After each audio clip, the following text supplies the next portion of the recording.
Hey guys, Heather here with Azalea Pools and Outdoor Living, here to talk to you about pools.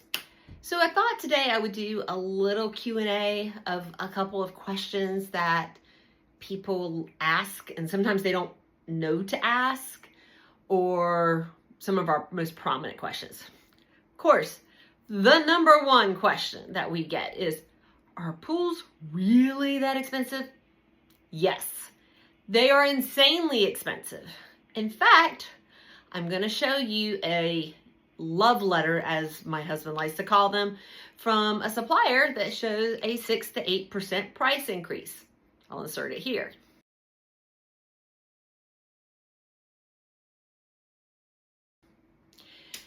So that's just one thing out of a lot of things with pools. So since COVID, they have literally increased maybe sometimes up to 75% from where they were pre-COVID. Everything's gone up. So yes, they are very expensive.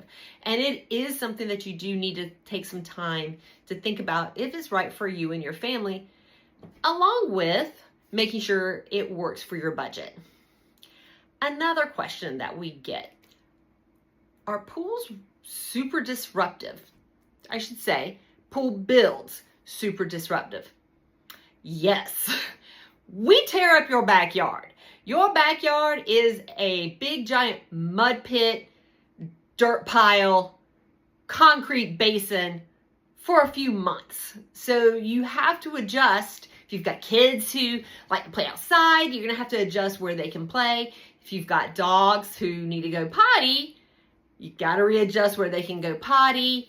All that. So yeah, they are disruptive. Not only that, you've got people in your backyard. If you're like me, I look out, I really don't want a ton of people in my yard. But yes, you're going to have people working in your yard and you don't always know who they are. Now, our guys are super friendly, so they welcome, interaction, but you're going to have people in your backyard. There's lots of noise when we're installing the coping or tile or any of the hardscapes. You're going to have saws going. You're going to have dust flying. So yeah, they're loud and they're disruptive. But the end product is amazing. It is something that it will make it worthwhile. But I do need people to understand that you're going to not like it for a little while. I'm going to try to put some photos in here that show you some of what the backyard looks like in progress.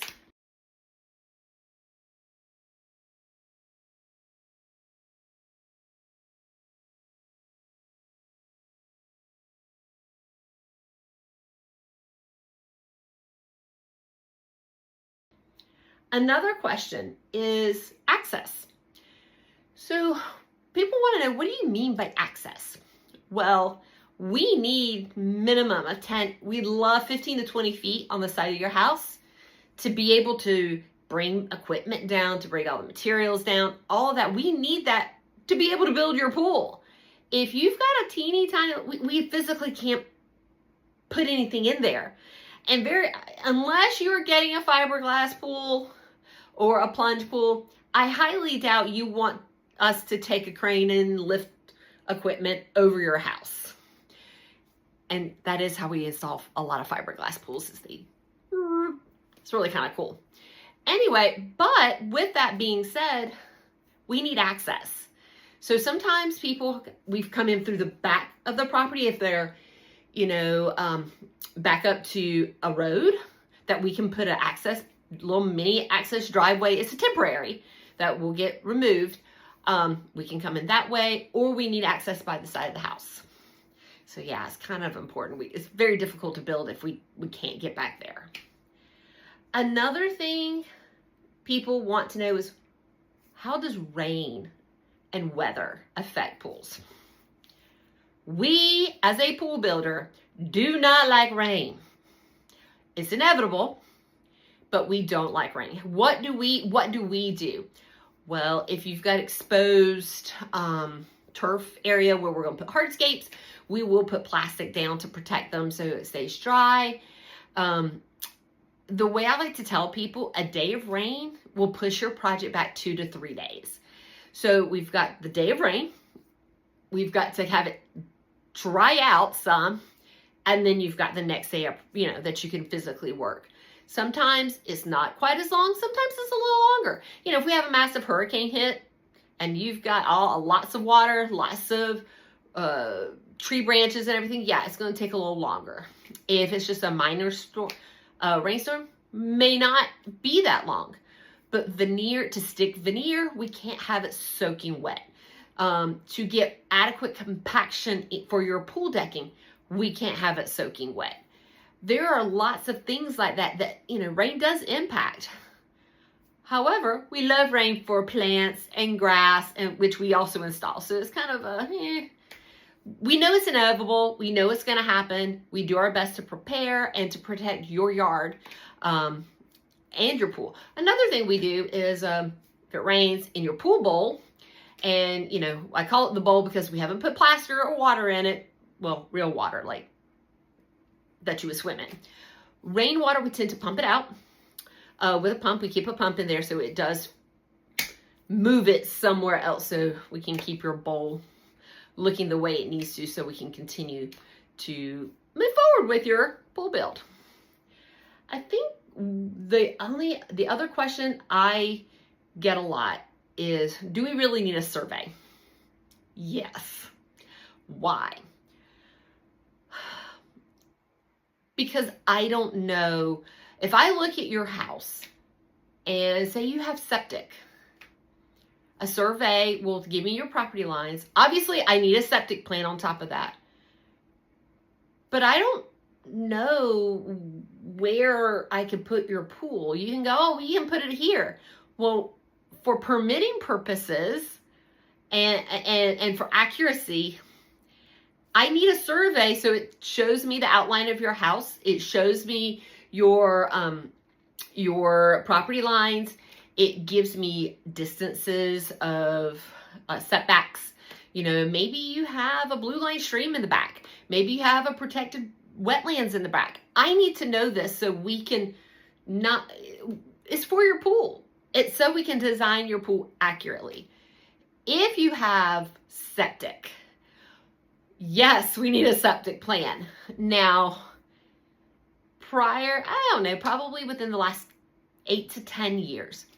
Before that, septic plans were hand-drawn, I should say.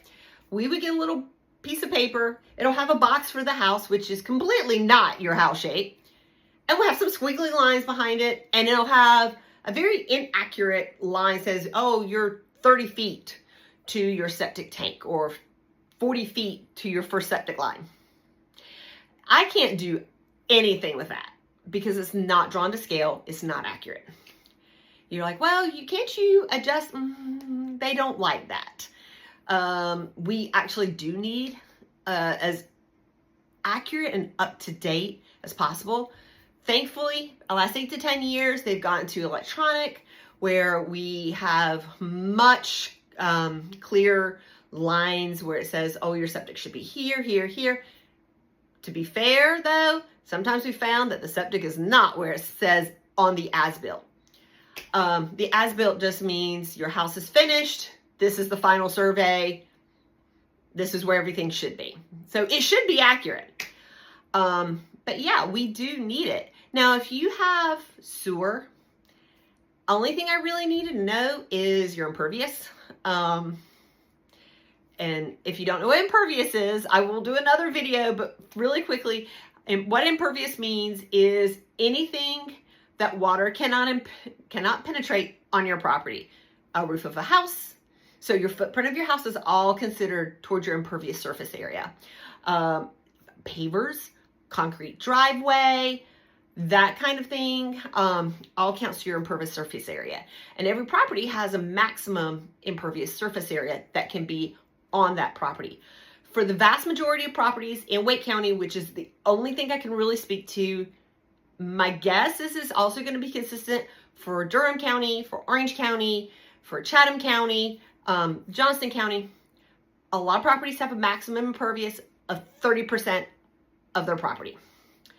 Now, the good news is pools don't count to pool coping, so the border around the pool counts to impervious, but the pool itself does not because water goes into water. But I'll do more on that. But we do need, for a sewer and septic, for any of it, we do need to know your impervious. Because we could dream up this beautiful pool with this beautiful amount of decking, and you come to find out you can't have it because you are over impervious. Believe me, we've encountered it quite a bit.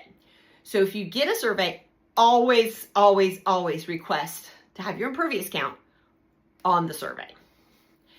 So those are some of the main questions that we get a lot. With the survey, I'll try to stick a picture in it, what I'm talking about, what it would look like, what a good survey is. It will help you.